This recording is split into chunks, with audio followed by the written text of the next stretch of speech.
Hello everyone, we continue our study of financial management. In our previous lesson, we looked at some terminology from the introduction to financial management, which was here, chapter 1, what is financial management. We talked about terms efficient and effective, business functions, and goals. Okay, so I hope you found it interesting, not only for the study of financial management, but also for your life, to find out whether you're efficient or effective or both in your life. As for business functions, I hope you saw the place of financial management in the overall chamomile of business functions. And the classification of goals, I hope you found it helpful to understand how to use this terminology in English. Okay, so today we continue. If you are in your textbooks, we will study the management component of financial management. Okay, so first idea that I want to talk about. Because this is introduction to financial management, we need to understand that financial management consists of financial and management. Okay? So, in order to better understand the scope and the meaning of financial management, we need to understand the meaning of finance and management itself. Management. So, the first thing we're going to focus on today is management itself. Okay, so let's begin. I found it beneficial to define management through its functions. Okay, so I'll use the 4 words that will used to understand what management is about. These are the 4 functions of management. One of the words is planning. Planning. So management is about planning. Well, let me give you the 4 words all together, then we will discuss them, and then we will summarize the idea of management. The second word that is important is organizing. Organizing. So management is not only about planning, it's about organizing. The third word will be motivating. Management is not only about planning, organizing, but it's also about motivating. And finally, I'll use a different color. Management is about being able to control or controlling. So, management is the ability of a person who is a manager to plan, organize, motivate, and control. And let's talk about what these activities are about. And we will begin with planning. I like the idea of presenting planning as the following picture. So let's imagine that you are a person who wants to go camping, or who wants to go out of his home by putting on his backpack, and you want to go hiking. So this is, let's say, your home. This is your yard from which you want to come out. And you want to go further and further and further. Let's say you want to go to the top of the mountain. So there are hills and there is top of the mountain. Okay. So in order to get to the top of the mountain, you need to be able to plan your trip. Okay. And as you plan your trip, you need to think about your end goal, where you want to come, your aim, your main purpose. You need to choose the direction in which you will be going. So there will be some kind of direction. Let's say that the top of the mountain, you have to go to the north, and let's say you need to follow the north star to get to the top of the mountain. Okay, you need to think about some places where you stop for a break. For example, some camping places. And as you go, maybe you will need some breaks at certain places to get some rest. Or maybe there will be some water places that you need to get some rest as well. Let's say there is another tree over here. So you need to think about it in advance. So if you use this picture as an example, you can apply this picture to the activity of the company. And here comes the important notions and terms that you need to not only use but also understand. The first notion will be, or the term will be, mission. And mission, well, I'll just write them down all together and then we will discuss them. Vision, it's more like the top of the mountain. Some certain aims. This is aim. Maybe goals. You need to understand your objectives. You have to understand your tactics, your strategy, and even policy. Okay, the policy.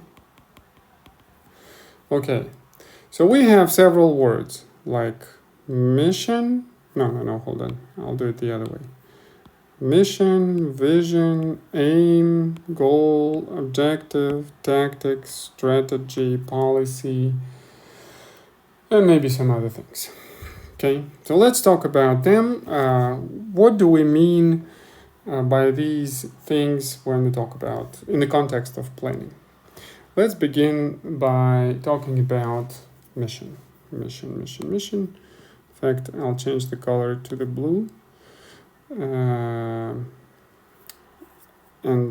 so let's talk about mission. So when you think about mission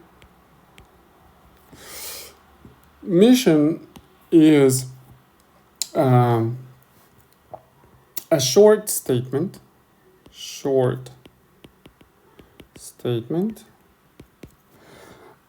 of purpose. Remember last time we talked about purpose as why do you live, okay? Or why do you exist or live? Okay?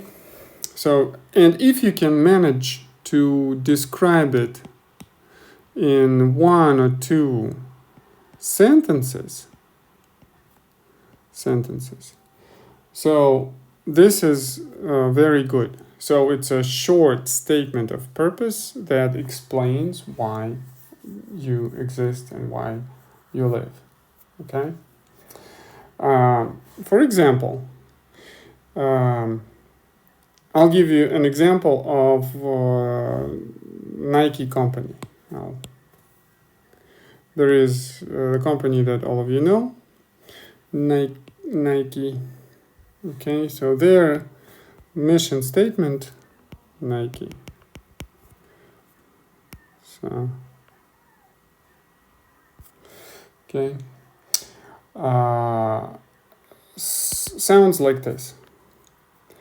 So they see their purpose is to bring innovation and inspiration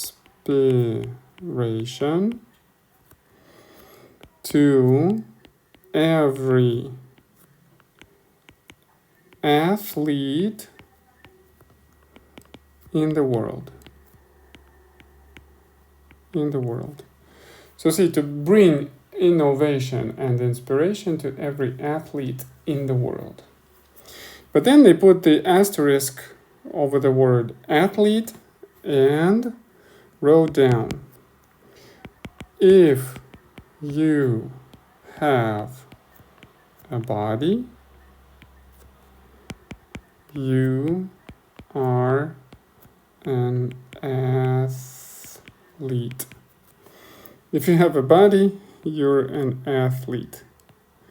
So, in other words, they want to bring innovation and inspiration to everybody in the world. Everyone. So they're thinking about 8 billion of people. Okay? So that's their mission statement. See, it's one sentence, it's short, but it answers the question, why do you exist? So that's the important thing about mission. So each company should understand their mission. Why do they exist? Second word that we used is vision. Vision is can be explained as a colorful picture of the ideal future.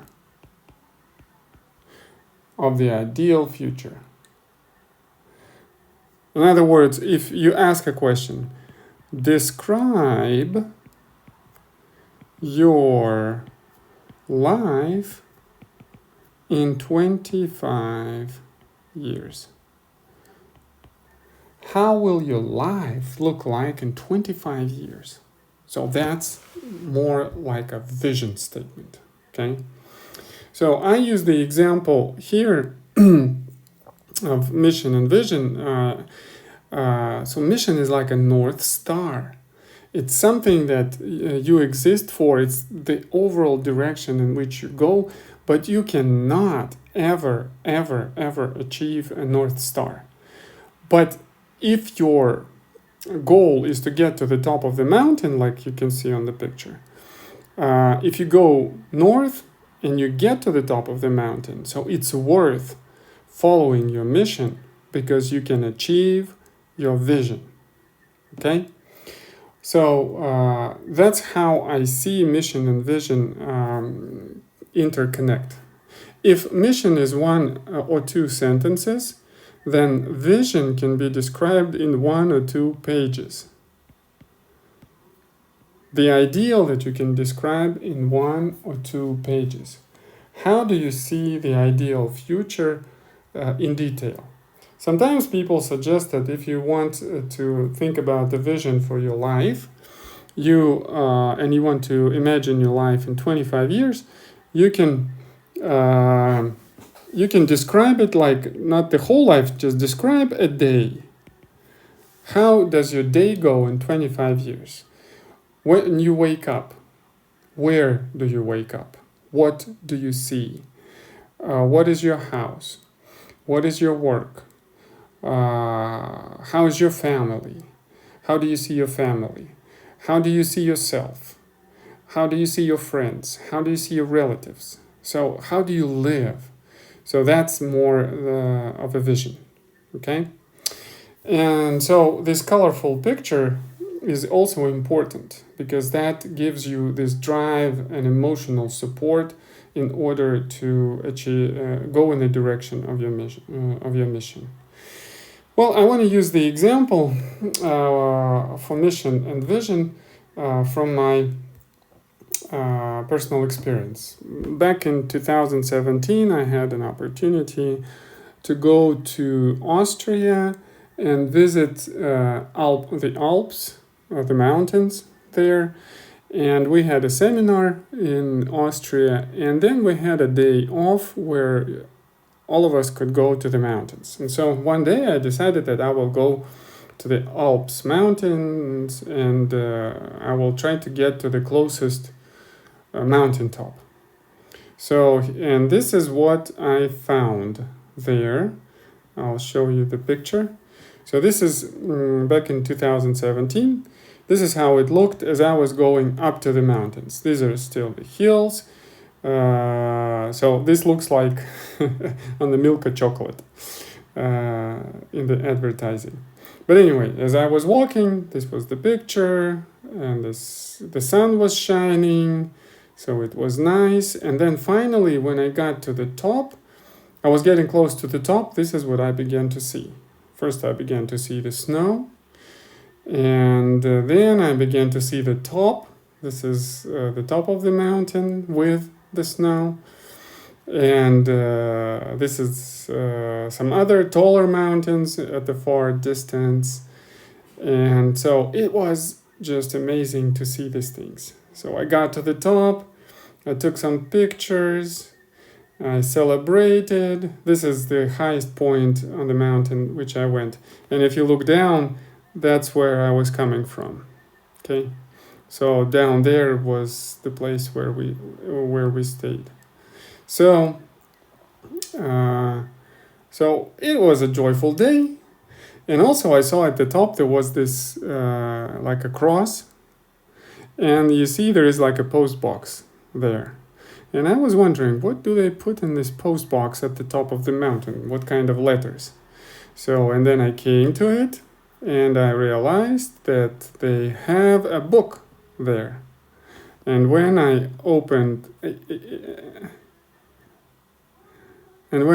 the book, I found that people write down their notes. So it's a diary of everybody who came to the top of the mountain, and they put a date, the name, or some nice phrase or encouragement. So it was interesting. So I wrote my note there too. So this is, and so I was showing you this to show you, like, for me, when I think about vision, it's like this picture that you see. It's how will it look like when you get to the top of your mountain?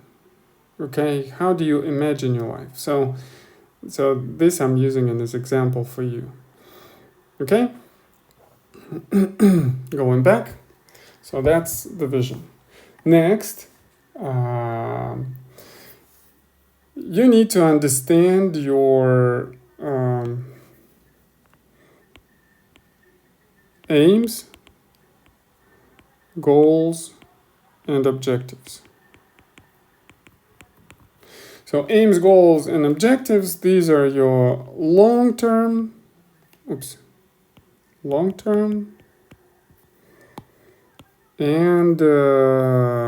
sometimes not only long-term, but also middle term, and maybe sometimes short term goals. Okay. So we already discussed these different types of goals and targets and objectives and aims. So I'll use the same principle here. So the more general they are, the more long-term, the more specific they are, the more short-term goals. So planning is about developing your aims, goals, and objectives, long-term, middle-term, and short-term. Another important thing to understand is our strategy. So the strategy, it's our general plan of action. General plan of action. So it's like the general direction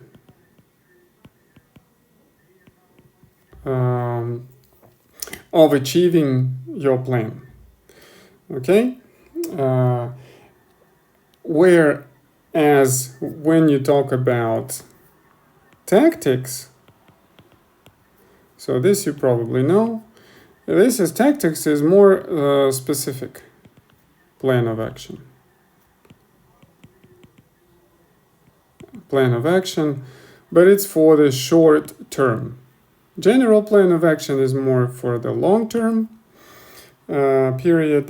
Tactics is more for a short term period. And the last word that we will use, but I think it's also important, it will be policy. So policy is about guidelines, rules, and principles.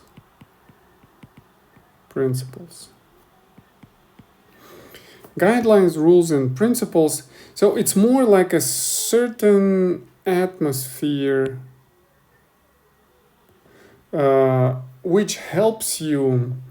It's like the weather. It's like the atmosphere in which the company exists and operates. It's more like what is your policy?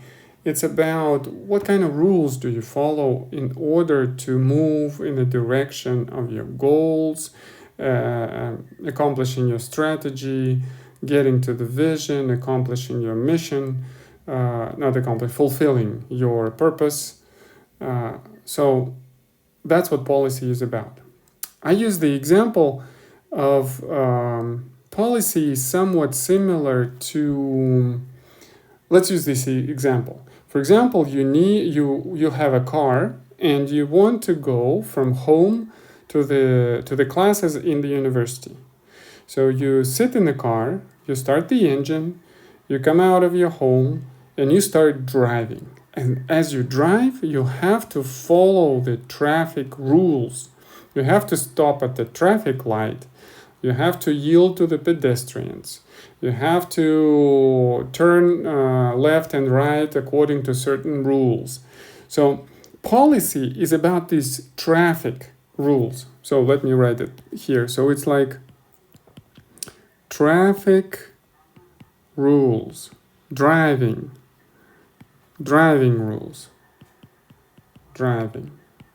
rules. Okay? So use it. So this is the terminology that's you should be familiar when we talk about planning. So management is your ability to plan, which means to define your mission, to understand your vision, to set your aims, goals, and objectives, to develop a strategy and tactics, and develop policy which will use while driving. Okay?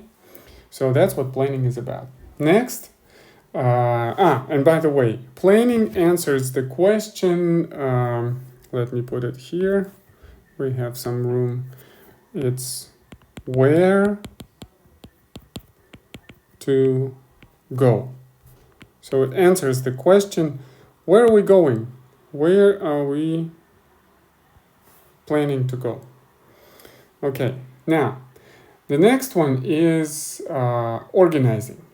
So organizing is about a different question. Well, let me write it down right away. The question here is, well, let me write it here. How to go? So, where to go and how to go? The most important ideas in organizing are the following.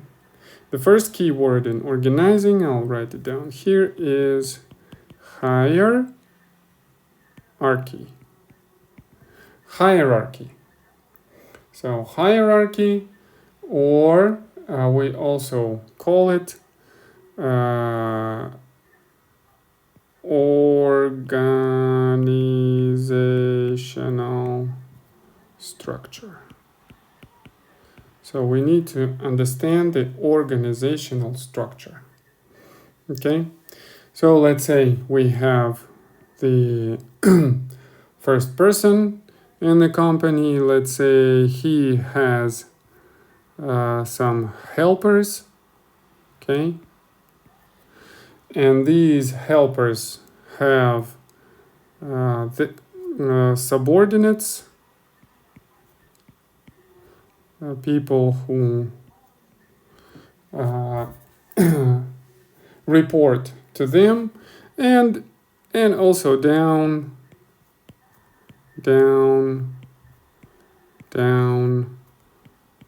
So we have more and more subordinates. Okay. So this is the example of the organizational structure. Now, ideally, if you have the organizational structure should have place for all people in the organization. In other words, all people should find their place in the organizational structure.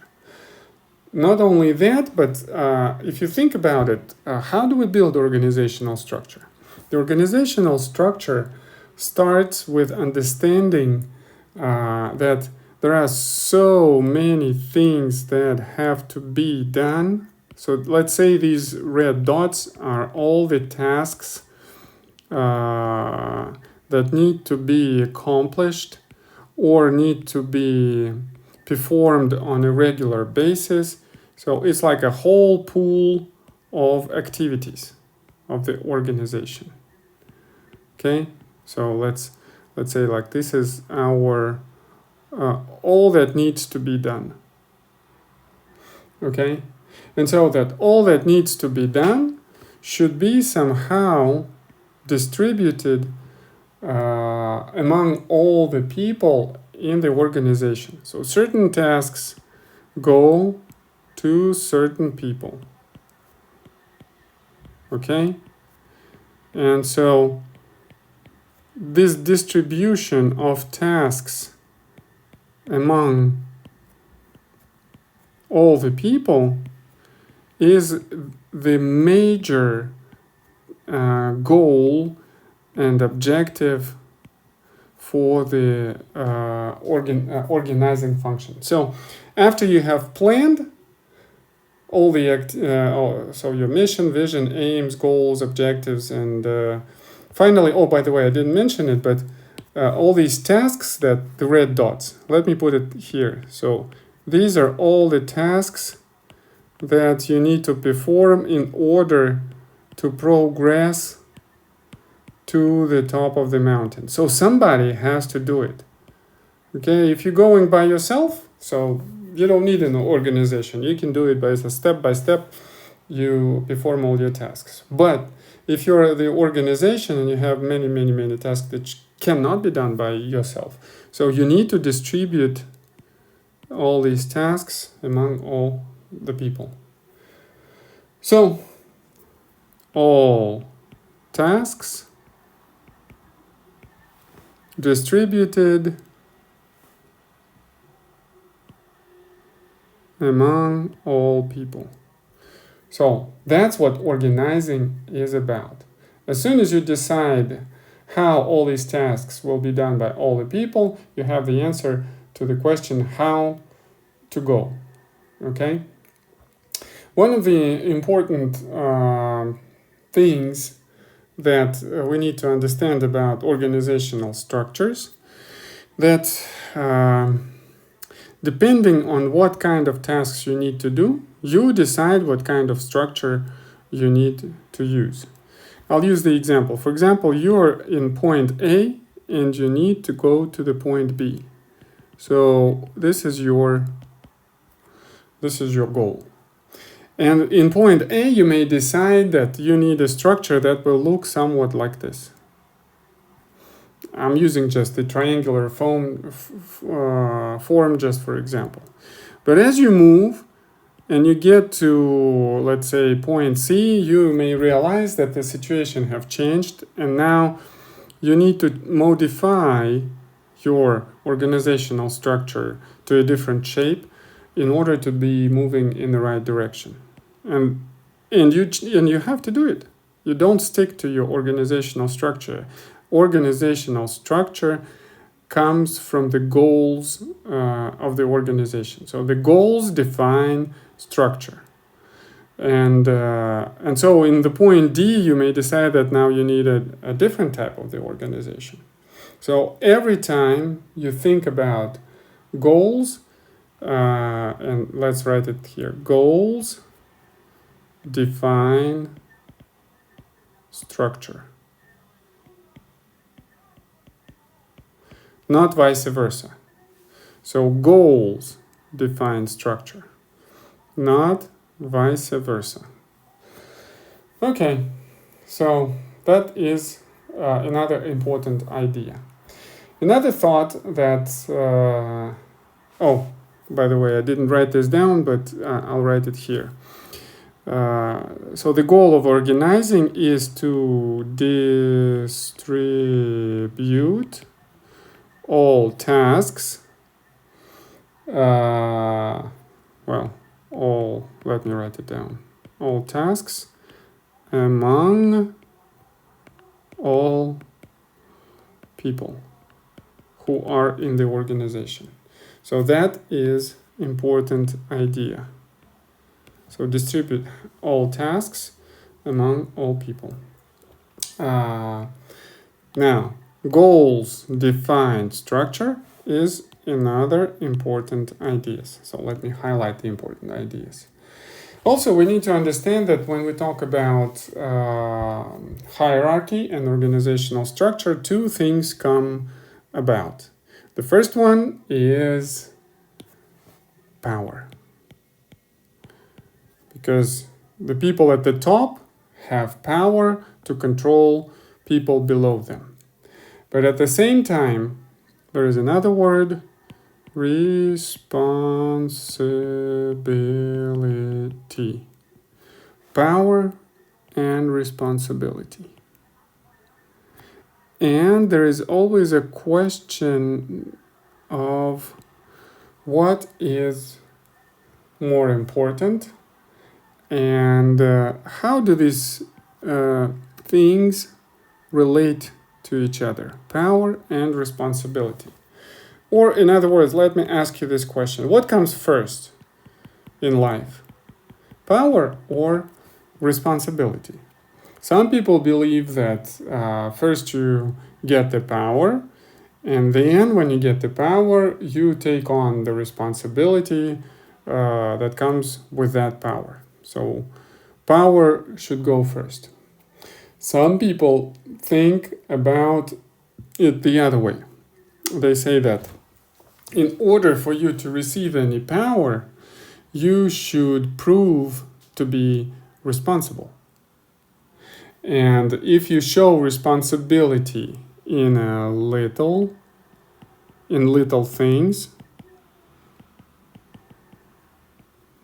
if you show responsibility in little things, you will be given bigger things. Bigger things. And bigger things will come with bigger power. So they say you start with being responsible. If you want more power, you try to show more responsibility. I personally believe that this is the best way to approach power and responsibility question. I think that you should start with the responsibility. This should go first. So whatever you have in life, be responsible. Do it right, do it good, do it well, do it 100%. And if you do it, people who have power will notice that, they will pay attention, and they will grant you more power. And with that more power, you will raise to a bigger level of responsibility. Usually with more power, there is more responsibility. If you are responsible on that level, you will be granted, okay, this was number 3. Number 4, you will be granted even more power. And this is how the spiral goes up and up and up. But I believe it starts with responsibility. Okay, so that's enough for organizing. So organizing is about organizational structure, hierarchy, distributing all tasks among all people, and understanding how to adapt and adjust your organizational structure to the goals that the company has. The next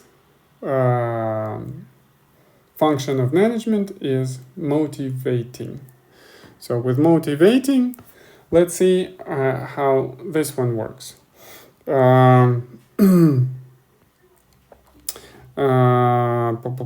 If planning asks the question where to go, organizing tries to answer the question how to go, then motivating is focused more on how to inspire people to go. So, and that's also an important task that the manager does. For example, I'm a parent, I have 5 children, and let's say if my family, let's say we are planning to have guests at our home. And so, or maybe, let me put it this way. For example, we are planning to go on vacation. So it's like we have a plan to go to the mountains. So, in order to go to the mountains, we need to decide who will do what. So my wife takes the responsibility for things connected with clothing and food. I think about the car and how to prepare the car for the trip. Children think about what things they want to take and what clothes they want to take with them. So all the tasks are distributed among all the family members. But guess what? Even if we agree on all these things, it doesn't mean that everything will be done automatically. It's like children are children, and when you tell them something, sometimes they do it, sometimes they don't do it, and sometimes they don't do it right. So how to inspire people, how to inspire children to do what all of us agreed to do. So motivating helps us answer that question. Okay?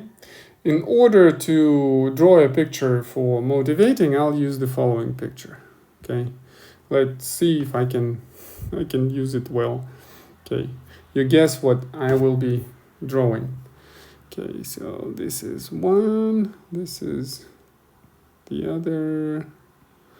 Okay, like this. And then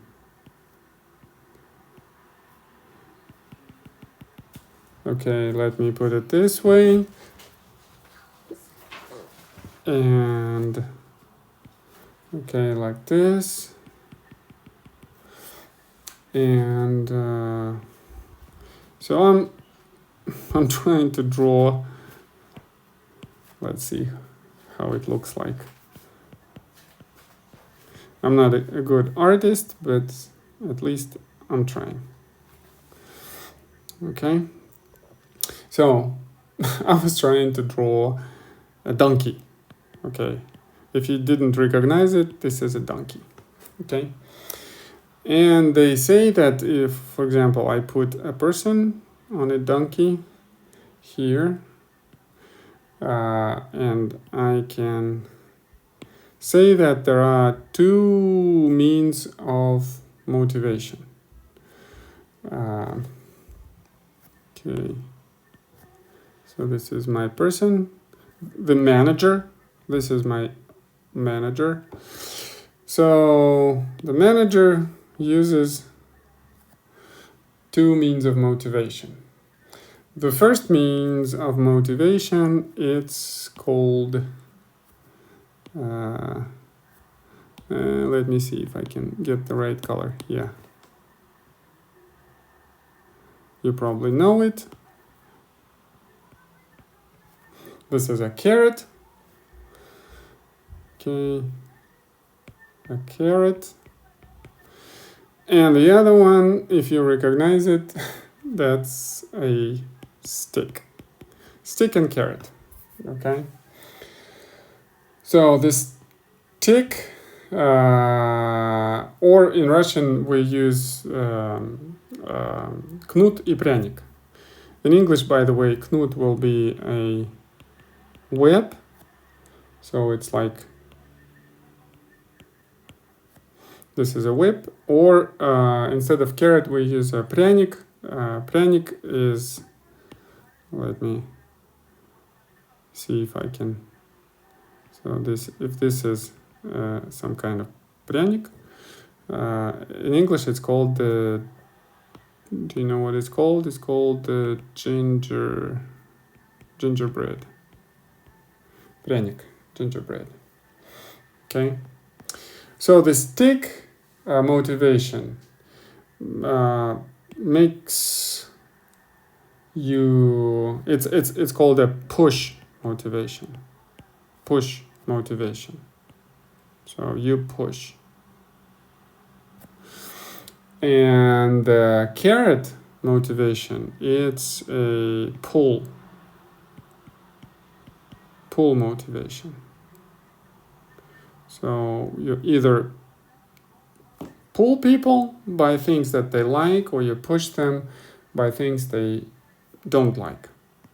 So in this case, you can say, okay, the stick motivation will be saying that you will be fined if you don't do things right, or you may get fired or disciplined.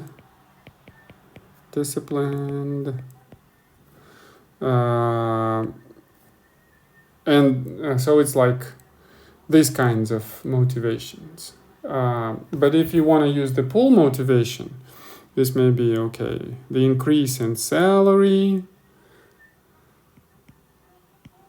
or career growth,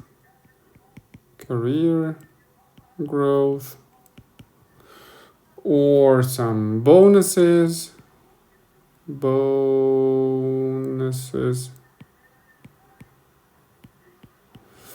it's additional payments, okay, to your salary.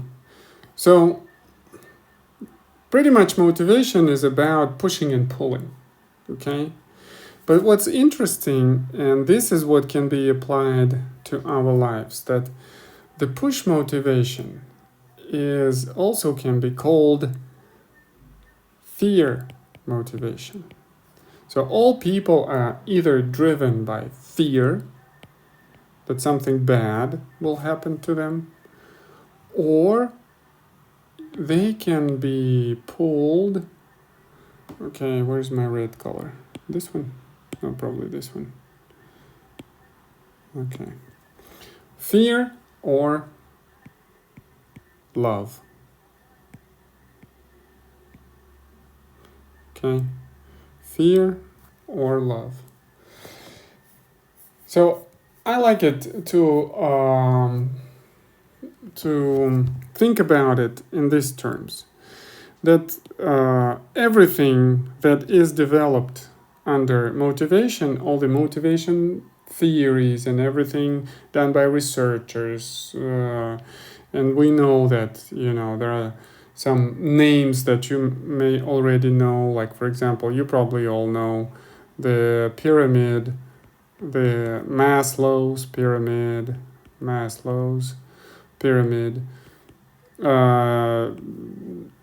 You may know the hygiene factors and motivators by Hertzberg, and other researchers that do a lot. But still, at the bottom, there is this fear or love motivation for people. Okay, fear. It's something when you're trying to push away something that you don't like, push away something that you don't like. Love, it's when you try to pull closer to something that you do like.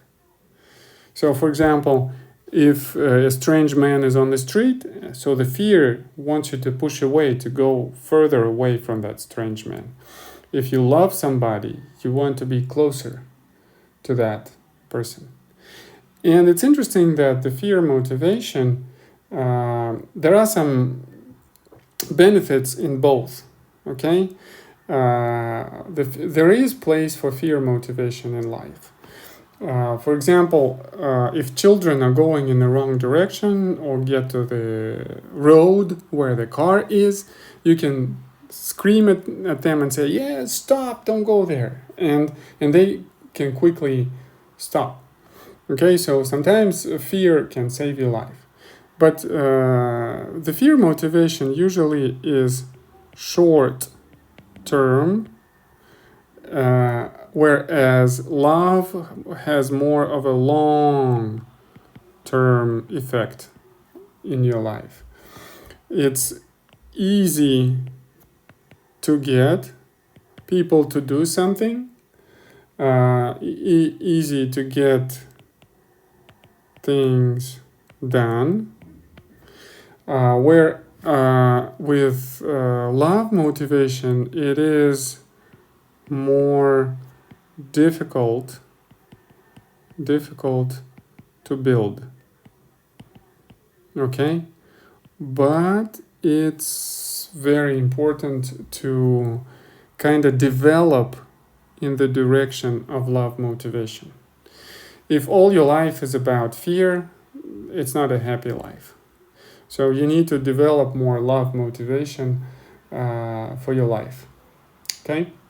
So that's what I wanted to say about motivating. And finally, the last thing we want to talk about is controlling. Okay, so when we think about controlling, I'll use another picture. Also, I'll take it from a picture from my life experience. When I was a child, I lived in a place where there was a big soccer field. A soccer field, so it's like this, and soccer field, and you have some. So this is a soccer field. And when I was a child, I used to go to a place which was behind the soccer field. It was a skating rink. Skating rink. So you go skating there. So you go skating. I don't know, I'm not good artist, but let's say this is you skating. Yay! So having fun. And you're a happy face too here. Okay, skating rink. So for me to go to the skating rink, I usually had to go from this place, A, through the soccer field to this place, which is B. Okay? And it was interesting that in order to get there, I had to walk across the soccer field. And when I was a child and it was winter, I used to come to the beginning of the soccer field like I was standing here. And I would think, what if I close my eyes and don't look and try to kind of walk with my eyes closed and make a straight line through the field?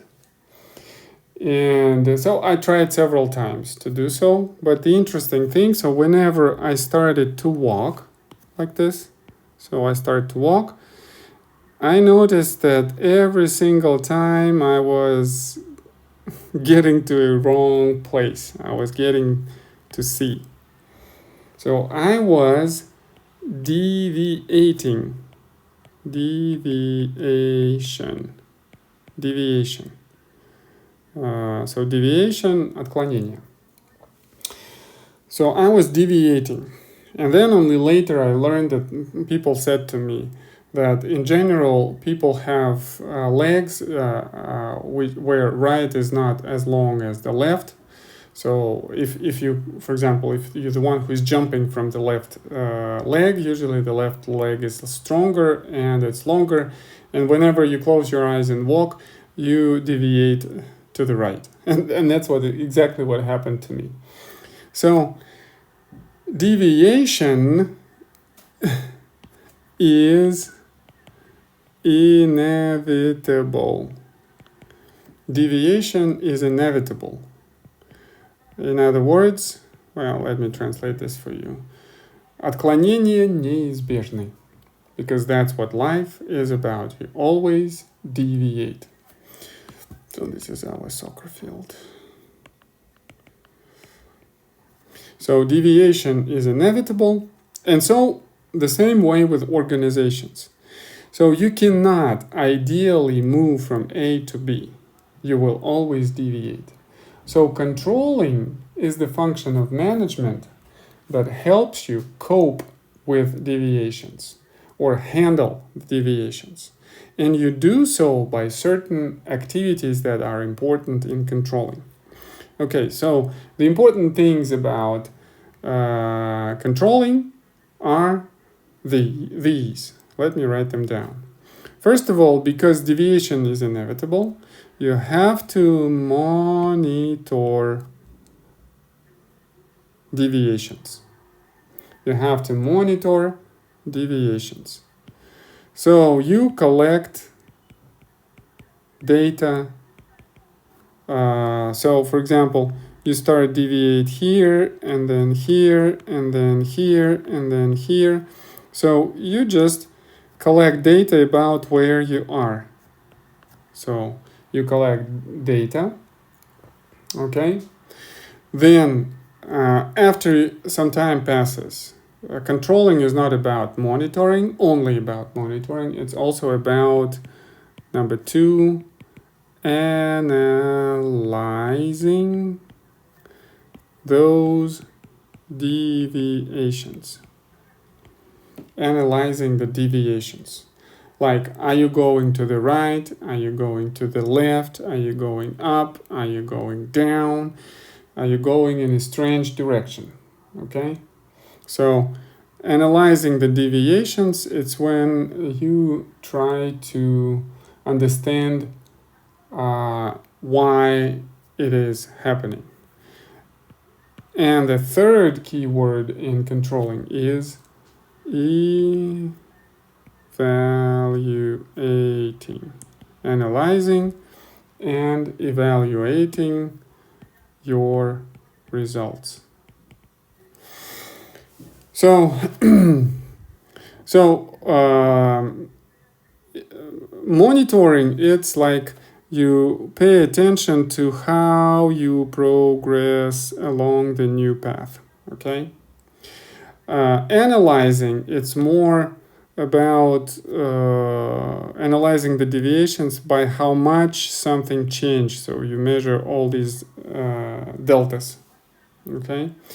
Evaluation is trying to focus on where you are right now. For example, you are in C, So you try to evaluate the result, and as you evaluate, you start thinking like what to do next. Are we going this way, or the situation has changed and we need to go this way, or this way?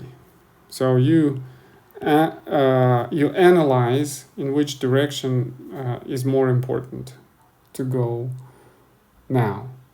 So after you've done all that, you will be able to develop new plans. And so what is important here? Oh, by the way, if I do it like this, excuse me, if I copy this part, maybe I can stick it here. Yeah, it will be better for me. So, and if I make a different color, develop new plans, you see how naturally we come back to planning. Again, develop new plans, we come back to planning. So, and that's the most important thing about management. So management, it's not just separate activities of planning, organizing, motivating, and controlling.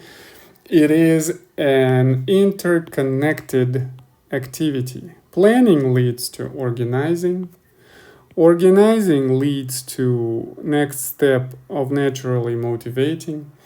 As you motivate your workers to do something and they do something, they inevitably deviate.